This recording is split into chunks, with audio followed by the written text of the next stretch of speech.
अस्सलाम वालेकुम गाइस। मैंने बहुत सी सासें ऐसी देखी हैं जो अपनी लाइफ में जिनको जो चीज़ें नहीं मिली होती ना, और वो चीज़ें उनकी आगे से बहुओं को मिल जाए तो यकीन जाने आग बगोला हो जाती हैं। इतना गुस्सा आता है उनको कि हमें तो ज़िंदगी में ये ना मिला तो ये कैसे इंजॉय कर रही है, ये कैसे ऐसे कर सकती है। लो जी, हमने भी तो ज़िंदगी गुजारी है तो ये भी ऐसे ज़िंदगी गुजार ले। अच्छा, इससे पहले मैं आपको इससे पहले कि ये बातें मज़ीद आगे बढ़ें, क्योंकि ये तो बहुत सारी बातें हैं, इससे पहले मैं आपको बता दूं कि यहाँ पर मैं शॉपिंग करने आई हुई हूँ क्योंकि फैमिली में एक शादी थी। और आपको पता है शौहर जब खुशगवार मूड में हो तो वो आपको खुद ऑफर करते हैं कि चलो आओ शॉपिंग पे चलते हैं, और ऐसे मौके को हाथ से गवा देना जैसे कि आप सब लोग जानते हैं कि बेवकूफ़ी का मुजाहरा होता है। अब मैं आती हूँ सास वाली बात पे जो हम पहले कर रहे थे। कुछ सासों को बहुत ही बुरा लगता है जब उनके बेटे उनकी बहुओं की हेल्प कर रहे होते हैं छोटे छोटे कामों में, किचन में या बच्चा संभालने में या रात को जागने में।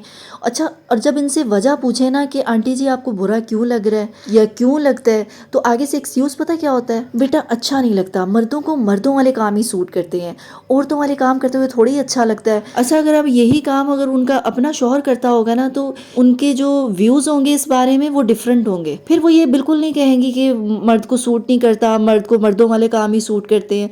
लेकिन क्योंकि उनके मर्द को आदत ही नहीं होती, उन्होंने कभी इस तरह का सुख दिया ही नहीं होता उनको, इस वजह से उन्होंने अपना एक पॉइंट ऑफ व्यू बना लिया होता है। यानी अगर आपका शौहर वो सारे काम जो आपको आपके बहू के हो रहे हैं वही काम आपका शौहर करता तो आपको बहुत अच्छा लगता कि यार मेरा तो शौहर बहुत ही लविंग है, ये तो मेरी बड़ी हेल्प करता है। अब चूंकि आपका बेटा आपकी बहू की हेल्प वो करता है तो इसलिए आपको वो बात बुरी लगती है और आपको लगता है जी ये तो मर्दों वाले काम ही नहीं है। अच्छा जी, तो यहाँ पर थोड़ी सी ब्रेक लगाते हैं। मैं आपको यहाँ बता दूँ कि हम लोगों ने शॉपिंग कर ली थी और जो मैंने जूता पहना हुआ था वो थोड़ा सा टूटा बजा हुआ था, और हम लोगों का इरादा था यहाँ पर मेरे ससुराल जाने का, और इसीलिए मैंने अपना वो जो जूता डिसमैच हो रहा था कपड़ों से मैंने वो उतारा, और जो न्यू लिया था वो परफेक्ट मैच हो रहा था, वो मैंने जूता पहन लिया ताकि मैं अपने ससुराल में जब जाऊं तो टिप टॉप शूज़ पहन कर जाऊं। अच्छा, एक बात इससे पहले कि आप कुछ कहें तो मैं आपको बता दूं कि ये व्लॉग थोड़ा सा पुराना है, इसमें बच्चों ने शॉर्ट्स पहनी हुई हैं, उससे आप कहें कि जी ये तो सर्दी में शॉर्ट्स पहन के फिर रहे हैं, इसलिए मैं पहले बता रही हूँ ये व्लॉग थोड़ा पुराना है, मैंने लेट अपलोड। तो हम बात कर रहे थे सासों की। तो प्यारी प्यारी आंटियों, बात ये है कि वो दौर और था। आप अपने दौर की बातें करना बंद कर दें कि हमारे दौर में तो ये था जी, ऐसे नहीं होता, मर्द ऐसे नहीं होते, मर्द ऐसे अच्छे लगते हैं। भाई ये मिलेनियल और जेंजी बच्चे हैं, इन्होंने पैम्पर भी लगाने हैं, इन्होंने फीडर भी पिलाने हैं, इन्होंने रातों को जाग जाग के भी दूध पिलाने हैं उनको, और इन्होंने किचन में बेगम की हेल्प भी करनी है, और इन्होंने बेगम की शॉपिंग बैग्स भी पकड़ने हैं, और इन्होंने बेगम का हैंड बैग भी पकड़ना है। भाई ये बहुत कुछ कर सकते हैं, इसलिए आप दिल पे ना लें, अपने आप को थोड़ा हौसला दें। इन्होंने ये काम करने ही करने हैं। भाई जनरेशन टू जनरेशन बहुत डिफरेंस आ रहा है। अगर आप देखें ये जो मेरी आंटियाँ सासें हैं, अगर आप देखेंगे इनकी जो सासें थी वो इनसे डिफरेंट थी, इनकी जनरेशन उनसे डिफरेंट है। आगे वाली जनरेशन जो है वो जाहिर सी बात है आपसे डिफरेंट है। अब आगे हमारी जो जनरेशन है वो ऑब्वियसली हमसे डिफरेंट है। तो इसलिए दिल पे लगाने की बजाय, हर वक्त परेशान परेशान रहने की बजाय छोड़ दें, खुश रहा करें। और यकीन जाने अगर आप खुश नहीं रहेंगी ना, किसी का कुछ नहीं जाएगा, आपको बीमारियां लगेंगी। और आप यकीन जाने 99% बीमारियां सिर्फ परेशानियों से ही लगती हैं। इसलिए यार खुश रहा करें, खाया पिया करें, छोड़ें जो कोई भी कर रहा है अपनी लाइफ में, जो कुछ भी करते हैं यार वो अपनी लाइफ में करने दें। आप इंजॉय करें अपनी लाइफ अपने बंदे के साथ। उसके पास उसका बंदा है तो यार आपके पास भी तो है ना अपना बंदा। तो यार आंटियों, ज़िंदगी के 4 दिन हैं, अपने आप पर फोकस करें, अपने मैनिक्योर पेडिक्योर करवाएं, अपना हेयर स्टाइल अच्छा सा बनाएं, लिपस्टिक पाउडर लगाएं, अपने आप को देखें। छोड़ें इनको क्या कर रही हैं अपनी ज़िंदगी में, ये क्या नहीं कर रही हैं, आपके बेटे उनके लिए क्या कर रहे हैं। खैर है, करते रहें, अपना खुश रहें यार।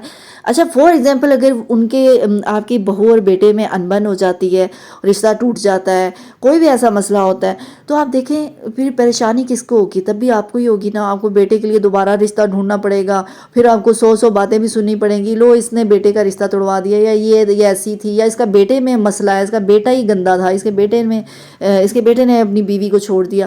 तो देखिए कितनी परेशानियाँ आती हैं। तो बेहतर है इन सारी परेशानियों से बचने के लिए आप एक साइड पे हो, सिर्फ अपने ऊपर फोकस करें कि आप कैसी लगी, आपको क्या नया करना चाहिए। दूसरा मैं आपको बताऊं यार, सास ना कोई इतनी बड़ी कोई रॉकेट साइंस नहीं है। आप यार सिंपल एक चाय बनाएं उनके लिए, ठीक है, साथ बिस्किट रखें, वो खुश हो जाएंगी। और कोई गिफ्ट ले जाएं उनके लिए, कोई छोटा मोटा, उसी में वो खुश हो जाएंगी। और यार प्लीज़ मिसबिहेव ना किया करें, बदतमीज़ी ना किया करें। अच्छा, बहुत से लोग क्या करते हैं, बहुत सी लड़कियां मैंने देखी हैं, वो मिसबिहेव करती हैं और उन्हें लगता है कि उसके बाद से वो बहुत अच्छे स्वीट बनकर रहेंगी तो सब कुछ ठीक हो जाएगा। ऐसा नहीं हो सकता। ठीक है, लेकिन थोड़ा टाइम लगता है। ऐसा नहीं है, कुछ लोग ना अटेंशनली ऐसे करते हैं कि अपना मतलब निकलवाने के लिए बहुत स्वीट हो जाएंगे, फिर एकदम से बदतमीज़ी कर देंगे, फिर एकदम से मीठे हो जाएंगे। अच्छा, कुछ लोग तो अपना एक दूसरे के साथ जो लड़ाई होती है तो वो मैटर सॉर्ट आउट कर लेते हैं, आपस में फिक्स कर लेते हैं कि अच्छा चलो प्रॉब्लम हो गई या गलती हो गई आपसे या मेरे से, चीज़ें ख़त्म हो गई। कुछ लोग जान के करते हैं, उनके बिहेवियर का ही ये हिस्सा होता है। जहाँ पर उनको मतलब नज़र आया वो इतने स्वीट हो जाएंगे, जैसे ही मतलब निकलेगा फिर से वो रूड हो जाएंगे आपके साथ। और जो इस तरह की नेचर के लोग होते हैं ना, वो ज़्यादा देर तक आपके साथ रिलेशन में नहीं रह पाते, चाहे वो सास की तरफ है या बहू की तरफ से है या फिर किसी और रिलेशन में है।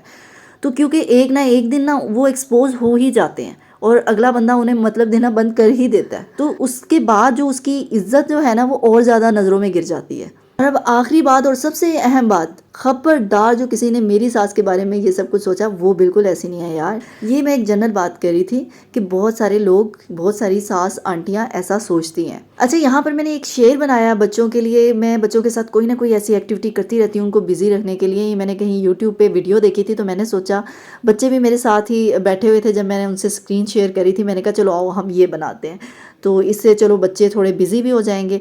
और फिर उसके बाद मैं पार्लर गई क्योंकि मुझे हेयर कट करवाना था। और फिर उसके बाद रात को मेरे हस्बैंड साहब लजानिया लेकर आए, तो मैंने उसका भी एक छोटा सा क्लिप बना लिया आप लोगों के लिए। अच्छा, शुरू में तो हम लोग बहुत बाहर से खाना खाते थे, लेकिन अब मेरी बहुत कोशिश होती है और मैं काफ़ी हद तक कामयाब भी हुई हूँ कि मैं कोशिश करती हूँ कि घर में ही बनाऊँ हर चीज़, पिज़्ज़ा हो जो भी हो। और अब सबसे आखिरी और अहम बात, मेरे व्लॉग के नीचे यार कमेंट ज़रूर कर दिया करो कि आपको व्लॉग कैसा लगा और आप किस सिटी से या किस कंट्री से ये व्लॉग देख रहे हैं। थैंक यू, अल्लाह हाफिज़।